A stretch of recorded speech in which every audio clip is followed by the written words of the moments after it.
Well, hi again, folks. I'm Michael Tomasky. I'm the editor of the New Republic, and this is the new edition of Tomaskycast. And that gentleman who is joining me there is John Sides. John is a political scientist at Vanderbilt University, before that George Washington University, where I first got to know him. John is one of the top election experts in the United States among political scientists. And so we're going to talk about the obvious topic. John Sides, hi. Hey, Mike, thanks for having me. Thanks for joining me. So I want to start with this. I want to explain something to people about the difference between how journalists see these things and how political scientists see these things. So journalists watch a campaign, and we tend to think about campaigns in terms of events and moments and momentum swings and things like that. And if you put a bunch of journalists together in a bar the day after the election, they'll talk about, oh, well, that moment at the debate, or, oh, that one ad. Political scientists say to journalists, you people are stupid. That's not how it works. It's all about the fundamentals, and outcomes almost always follow the fundamentals. So explain to people what the fundamentals are, and then say, what outcome in this race the arrangement of fundamentals would have dictated, and was this outcome a surprise given those fundamentals, or was it? Sure. It's fun to think about this. So one way of thinking about fundamentals is to think about national political forces, and usually that account would center on the state of the economy and the popularity of the president. And those factors by themselves actually predicted a pretty good day for Republicans, much better than what they actually seem to have won. Yeah. And the reasons for that are obvious. Biden's approval rating is not very high. And because of the inflation rate and the fact that that's depressing, people's real incomes, the economy doesn't look very good, and people's assessments of the economy are quite negative. They're almost as bad as they were at the height of the Great Recession in 2008. Mm-hmm.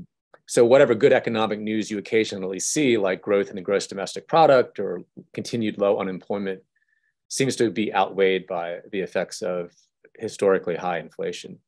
Right. So those factors alone would have predicted what we would typically call a red wave, a 40-seat loss, let's say, for Democratic members of the House. Yeah. I think one other way of thinking about fundamentals, though, is to think about partisanship. And over time, especially in US House races, but to some extent Senate races as well, the outcomes of those races align very well with the baseline partisanship of the district or state. Mm-hmm. And so this is part of congressional elections becoming more nationalized, and some of the individual characteristics of candidates, like incumbency, becoming less important than they were, let's say, in the 1970s. Yeah. Not unimportant, but less important. So one of the ways of looking at the landscape this year was to say, what's the balance of partisanship across the district maps in all of these states that were just redrawn? What opportunities does that offer to Republicans versus Democrats? Mm-hmm. And of course, these maps were not nearly as skewed to Republicans as the maps were immediately after the 2010 census. And then on top of that, there were a smaller number of competitive seats. And on top of that, Republicans had already gained some seats in 2020. Yeah. And so if you were thinking about it more in terms of just the baseline partisanship of these districts, you might have said, well, I know Biden's unpopular, but 40 seats seems like a lot more than Republicans can reasonably expect, mm-hmm. given how hard it is to run significantly ahead of what the baseline partisanship of a district would suggest. Yeah. And indeed, most experts didn't say 40. Most experts were saying 25 to 30. Yep. But it looks like it's even a good bit less than that. Can you think of any examples of any districts where what you're describing holds true? I mean, I can think of states. Obviously, Ohio is a state where Tim Ryan, despite his personal appeals, couldn't overcome the baseline partisanship of the state. Would you characterize that race that way? Yeah, that's right. So I would say that if you think about Ohio, it's become a pretty reliably Republican state in presidential elections. I think Trump won in 2020 by about 8 points. And it looks like J.D. Vance is on track to win by about 5.5 points. Mm-hmm. So I would look at that race and say it's a very difficult state for a Democrat to win at the statewide level. You would also look at that state and say, how did J.D. Vance do relative to Trump? Clearly, he didn't do as well. How did he do relative to other statewide races? In general, statewide candidates this cycle were doing, on the Republican side, we're getting 58, 59, 60% of the vote. Mm-hmm. So Vance clearly got less than that. Right. So there you would say, baseline partisanship puts a constraint on what a candidate like Tim Ryan can expect. At the same time, it's clear that some combination of Ryan's qualities and maybe Vance's liabilities kept the race a little closer than you would expect based on partisan fundamentals alone. Yeah. I think you could make the similar argument in some of the other Senate races too. So I think Pennsylvania is a useful example of this. Right. Fetterman is going to win, and it's not a nail biter. On the other hand, he's winning by a smaller margin than was true in the polling that was conducted, let's say, in the summer. Yes. And the main reason for that is that Oz over time gained support among Republicans who, eventually rallied to his candidacy. Mm-hmm. So as a consequence, I think the fundamental that is partisanship pulled that race closer to the partisan baseline in the state, which is obviously a pretty narrow divide in any presidential election year, at least recently. So that's another case where you might see that in action. But at the same time, you could also say, perhaps at the end of the day, the difference between Oz losing by a few percentage points or narrowly winning has to do with Oz himself or with Fetterman himself. And so again, these candidate characteristics, which play a smaller role in the era of nationalized elections, are plausibly what makes a difference when you have to do these very, very tightly contested races in narrowly divided states. New Hampshire was probably an example of a combination, right? Where there's a baseline partisanship favored the Democrat Hassan, but Bolduc was also like a weird candidate. Yeah, it wasn't clear that he had the broadest popular appeal, and then Hassan is basically an incumbent, and so the advantage of incumbency has shrunk, like I said, but it's not zero. So there's a few things on the ledger that would help Democrats in a place like New Hampshire, even in a midterm year where a lot of the national forces are creating headwinds for them. Yeah. Obviously, a theme here, and this is a theme you're going to see in a lot of post-election commentary, is did Republicans leave seats on the table because they selected bad candidates, and how much is Trump to blame because he got behind many of these candidates, and his endorsement may have been helpful for these candidates in terms of winning a primary. Yeah. I'll say how much is he to blame? Well, that's a great question. So I'll give like the case for why he might bear some responsibility, but then I'll qualify that a little bit. I would say one of the things that to me leapt out about a lot of these candidates that Trump was most closely identified with, and so that would be candidates like Vance, Blake Masters in Arizona, Oz in Pennsylvania.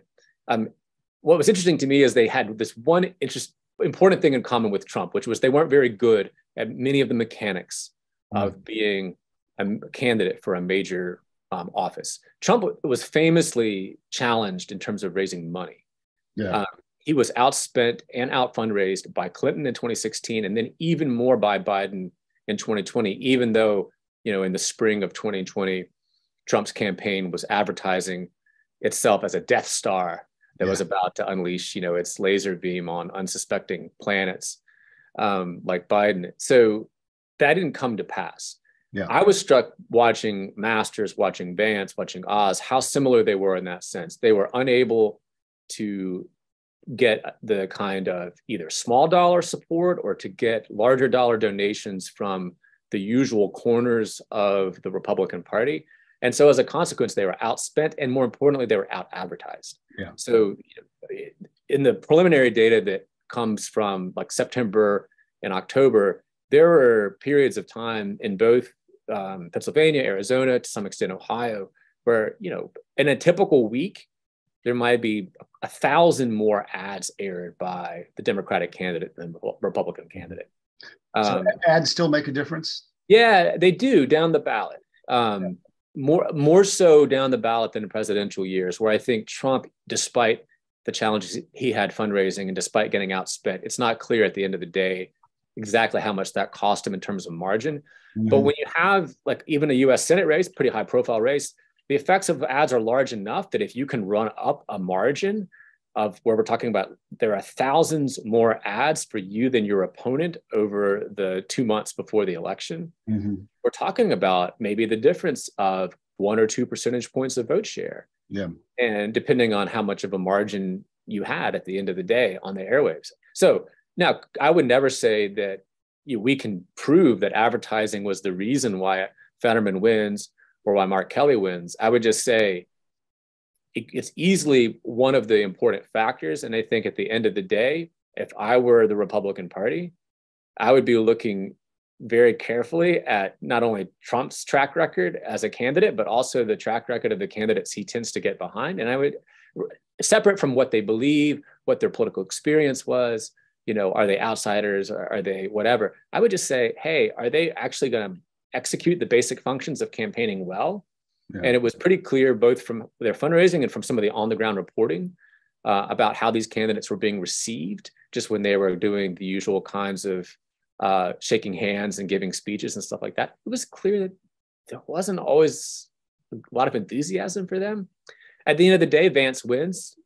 That's the advantage of running in a Republican state. But obviously, if Mark Kelly wins and given John Fetterman's victory, you're going to look back and if there's a 51-49 Democratic majority in the Senate and they can continue to approve of Biden's judicial nominations and do a bunch of other stuff, I think Republicans are going to say we could have had a Senate majority, but for a handful of candidates. Yeah. Let me ask you about the role the economy played in this election, because you mentioned the economy as prominent among the fundamentals, which it is.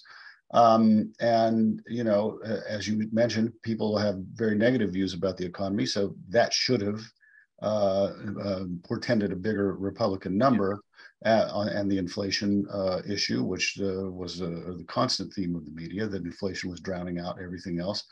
But I guess it didn't. And we don't have a lot of data, obviously, yet, just the day after the election. But what's your hunch as to why inflation did not drown everything out? Yeah, that's a great question. Well, certainly one theory is that Democratic advertising succeeded in finding an alternative message that, to some extent at least, offered up a countervailing issue, maybe most importantly abortion, that otherwise, where otherwise people would have had their attention focused solely on the economy. Yeah, I think that's a plausible theory. But that's one we don't really know yet, the extent to which that succeeded at the end of the day. But clearly Democrats, I think, smartly played from that book and didn't try to rationalize the economy and, otherwise make excuses for it. I think that's part of the story. I think the other thing that is true is that at the end of the day, part of the way the economy matters is it's filtered through people's assessments of the president. And at least some of the people who have soured on Biden are Democrats and are Biden voters. And by soured, I don't mean like they've become completely opposed to Biden. They're the people that, as several commentators have noted, would typically fall in this somewhat disapproved category. Right. If you gave people, 4 choices and asked them, how do you think Joe Biden's doing his job? I just looked this morning at one of the last polls before the election where you could unpack a little bit of who's in that somewhat disapproved camp. And I think disproportionately they were Biden voters in 2020. Mm-hmm. So here's where I would say that what I think might have helped mitigate the effects of a bad economy is that there's a group of people, likely because of the inflation rate, who express a modest degree of dissatisfaction with Biden. However, you look under the hood and they look on balance to be Democratic leaning. And so if the fundamental of partisanship governs their choices, either because they ended up wanting to vote for the Democrat or because they could not stomach voting for the Republican, then the ultimate impact of the economy is a bit muted if their partisanship holds sway. Yeah. What's changed about midterm elections in the last 20 years? I mean, in 2018, the highest turnout since 1914. We don't know the turnout figures for this year yet. At least I don't, but anecdotal stuff I've seen on Twitter and elsewhere suggests it was really high again, about as high as 2018. So is this a new era in midterm elections? That's a great question. I think this was one of the big unknowns going into this year, was how much of 2018 is a one-off due to Trump. Yeah. And people's and the way that Trump's presidency engaged people in both parties, right? It was the surge in turnout in 2018 was not just about Democrats, voting because they were opposed to Trump. As best we can tell, the increase in turnout worked only slightly in the Democrats' favor. I mean, it really helped Republicans too, and that was true in 2020 as well. It's one of the reasons why the election's so close. Right. So I think if 2022 ends up having turnout, even if it's not quite as high as 2018, but if it's well above the historical average for a midterm election, and I'm sorry to interrupt you, but just tell people what that average is. It's in the low 40s or something, right? Yeah, I think that's about right. And then so what was unusual about 2018 was that you had turnout spike to around 50%, if memory serves me. I don't have the exact number off the top of my head, but we're talking about a pretty big surge that looks nothing. I mean, it's very striking because if you look at presidential turnout, there's been not a perfectly linear increase, but a pretty steady change since 2000. And what was different in 2018 was that 2018 was such a clear break, even from the midterms like 2006, 2010, 2014.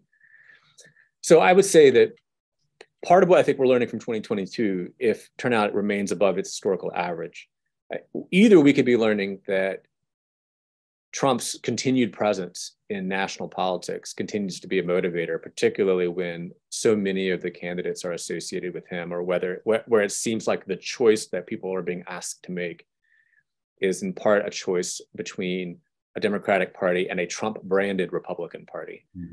It could also be the case that, this is a very poli-sci type explanation, but there is some work that shows that turnout is habit forming. That when if you mobilize people, you stimulate them to vote in a particular election, that stimulative effect doesn't go away. Some of it remains, and that residue is what may lead people to vote in later elections as well. So that would suggest that what happened in 2018, and maybe also supported by what happened in 2016, 2020, is that we've created a group of habitual voters that otherwise might not have been as engaged in politics. And they may continue to show up. That's one of, and maybe you could say it's kind of one of the ironies of the Trump era, is that, for many people, especially in the Democratic Party, that's an era that brings with it, right, a lot of important challenges to quality of American democracy and things like that. But on the other hand, it strengthened American democracy if we measure it simply by, do people care about politics? Are they engaged? Will they pay the costs of showing up and voting? Yeah, that's very interesting, and is definitely a paradox. So I'm also struck by just how many of these elections are so close. 30,000 votes in a Senate race in Wisconsin, 12,000 votes in another Senate race. I think Georgia was something like that. And just some of them not yet called as we speak, which is Wednesday at about 2:30 in the afternoon. Is that now a permanent feature of our politics? I think in many ways, yes.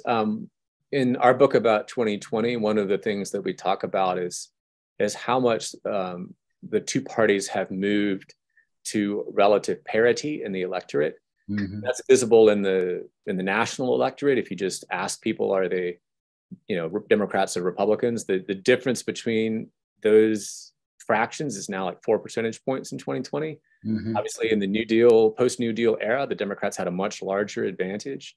Yeah. In just whether people identify with them or with the Republicans. You can see that, I think, in the nature of the majorities in Congress. I love to cite a book by the political scientist Francis Lee, because the book is called Insecure Majorities, and just the title alone seems to capture so much of what is true. Right. So I think part of what those insecure majorities are built on is the fact that in these important races to determine control of the House or the Senate, they are fought not only in a narrowly divided electorate, but in narrowly divided districts and states. Yeah. So if you think about like Wisconsin, Pennsylvania, the kinds of states that you are referring to, these are states where it was already clear the partisan balance was really narrowly divided just based on the last couple presidential elections. And so that's what you would expect. So one of I think the paradoxes perhaps of our politics is that a lot of big things that happen in American politics appear to have pretty small consequences. Mm-hmm. In the book, we talk about the COVID pandemic, political consequences. I mean, the COVID pandemic in some respects, wasn't the death knell of the Trump presidency the way that people thought it would be. And similar to the racial justice protests, I think, at the end of the day, it wasn't clear how much they moved the needle one way or the other in terms of the 2020 election. Now, I think, but I think the flip side of that, right, is that even if big things have small consequences, small changes can have very big consequences, because if someone like Blake Masters or Oz is losing 1 or 2 percentage points simply on the basis of television advertising, that's a small change, but it's a change with big consequences if it means the difference between a Democratic and Republican Senate majority. Yeah, it sure does. How about farther down at like the state level, at the levels of governor's races and state legislatures? Are there any dynamics there that are different? Because we saw some, we saw big, interesting and surprising Democratic pickups. That's right.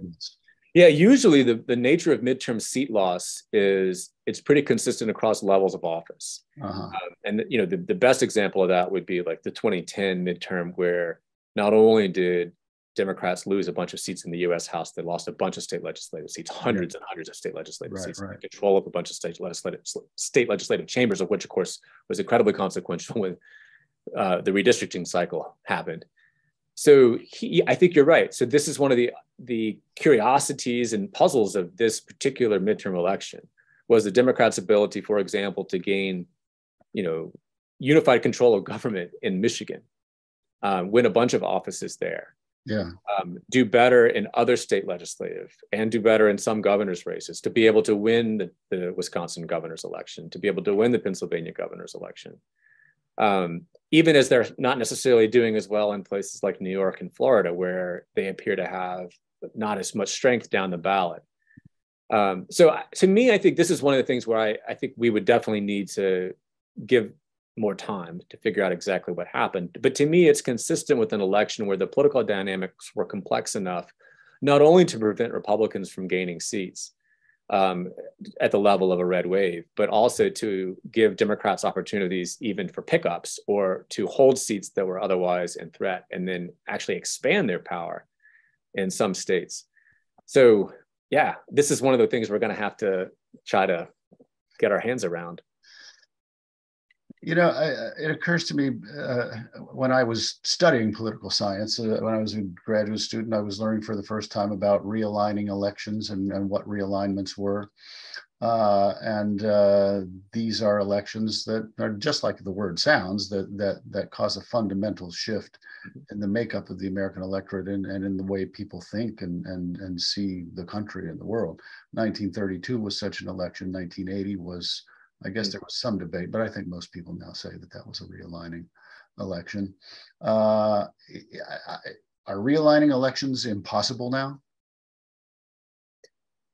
Yeah, I think we should bet the under on realigning elections as a general rule. It's not that elections don't create meaningful change. No, that's absolutely true. Yeah, hugely consequential given the platforms and the ideas in the two parties. Who is in power, who's not in power. Yeah, it's also the case that elections create I think, create change in the coalitions of the parties. A lot of attention has been paid to the divide between white voters with more and less formal education, which emerged for the first time clearly in 2016. That was predated by some ongoing changes prior to 2016, but that's the presidential year where it showed up the most clearly. Yeah. And I think 2020 showed that those changes are really clearly in place, and 2022 doesn't seem to be changing any of that. So I think those are meaningful changes, but I don't think of them as realignments in the sense of ushering in the kinds of dramatic and permanent changes that I think the realignment theorists had in mind when they were writing decades ago. It seems to me that we live really more on the knife's edge, where small changes tip the balance of power one way or the other. And then that creates dramatic differences in policy and all kinds of other outcomes. But it doesn't, to me, appear to be the case that either party can be very confident that its victory now portends a victory 2 or 4 years later. And my sense even of the winning candidates, consultants, strategists today is that they are, I think, appropriately cautious about making those bold claims. Unlike, say, the era of, thinking that there was an emerging Democratic majority, or thinking, as Karl Rove did after 2004, that this was the beginning of a Republican realignment that would last forever, and then, of course, didn't last 4 years. Right. So, yeah, to me, I think we should be, I think, more oriented around the close competition for control, and the possibility that your victory today is actually a harbinger of defeat in 2 or 4 years, as opposed to thinking about it in terms of the durability of a party regime that realignment would suggest. Yeah, well, I'll wrap up with this question, but negative partisanship is a phrase that means people are more motivated by dislike of the other guys than ardor for their side. So we're obviously in an age of intense negative partisanship. Just how else would you, sitting across a bar from somebody who's, not a political scientist, how would you characterize the age that we're in now in electoral politics? Sure. I would characterize it as, I actually think the average person in the bar gets this pretty intuitively. Yeah. Because you don't have to be paying a ton of attention to politics to perceive it. I would say it's an age where you have very concrete differences in what the parties believe and what they stand for, right? Like the actual ideas that they're promoting are more and more and more distinct. It doesn't mean there's not some possibility for compromise, particularly when you have to get down to the mechanics of like funding the government. But I feel like the parties increasingly offer contrasting visions on a lot of different issues. And as you've seen, many of those issues now are not just technocratic issues about marginal tax rates and stuff like that. There are issues that really fundamentally touch on questions of who is an American, what identities and what groups of people deserve our support versus which ones, are arguably targets. Yeah. So I feel like that's one thing that I think I would make clear. That's in part to push back on the notion that if everyone would just get along, we could solve all the nation's problems. I think it's a little hard to say when people's views are so different within the two parties. I would say negative partisanship, what that lays on top of those policy differences is a level of charged emotion that makes it really difficult in the abstract to imagine voting for the other side or giving the other side a fair hearing. When you're so willing to call vast swaths of the other party unpatriotic or closed-minded, or things like that. Honestly, like if you were I think most people, when they sit down and have to interact with people who disagree from them politically, we obviously treat them much differently, much better, because the usual social norms kick in, and I'm not going to sit there and tell my uncle, he's an unpatriotic, closed-minded jerk. But the problem with politics is that a lot of this does happen in the abstract, right? Because we're being asked not to evaluate our friends and family who may differ with us politically. We're asked to evaluate these national politicians, national party brands, and things like that. And there would be ways to turn down the heat. And I think some politicians certainly try, like they try to measure their criticism of the other party. They refrain from, suggesting the other party's goals for the nation to crumble into dust. And, they talk about their differences in more narrow terms. But as we see, like there's so much of that rhetoric that I think there's very little to me that would de-escalate a lot of what our politics is and get some of that emotion out of it. I'd like to imagine there might be a different set of leaders that would come along and attempt that. But again, I think oftentimes the incentives to stoke those kinds of negative emotions are too great. No, it's built in. And, I would say, especially on the Republican conservative side, but to a certain extent on both sides. But anyway, and Thanksgiving's almost coming up. So your theory about those conversations with uncles are going to be put to the test pretty soon. Absolutely. Listen, John Sides, thanks for joining me. This was great. Mike, thank you very much for having me.